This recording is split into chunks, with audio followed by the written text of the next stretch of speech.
Hi friends, ચાલો બનાવીએ સરસ મજાની કાચી કેરીને ટમેટાની ચટણી. તેના માટે એક પેન ગરમ કરીએ, તેમાં નાખીએ થોડું તેલ.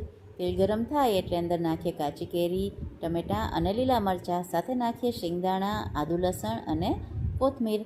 તેને આપણે મિક્સ કરી દઈએ જેથી કરીને દાજે નહીં. સાથે નાખીએ 1 ચમચી તલ અને 1 ચમચી જીરું. તેને પણ આપણે મિક્સ કરી દઈએ અને આપણે આને ઢાંકી અને કૂક થવા દઈએ. વચ્ચે વચ્ચે આપણે ચલાવતા રહીએ અને જ્યાં સુધી બધું સરસ મજાનું સોફ્ટ ન થઈ જાય ત્યાં સુધી આપણે એને કૂક કરીએ.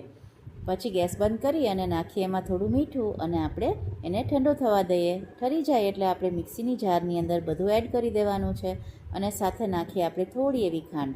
તે પણ ઓપ્શનલ છે.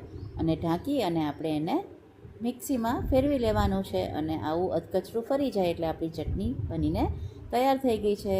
અને તમે એને સર્વ કરો. તમે તમારી મનપસંદ વાનગી સાથે એને સર્વ કરી શકો. અહીં મેં ઢોકળા સાથે સર્વ કરી છે.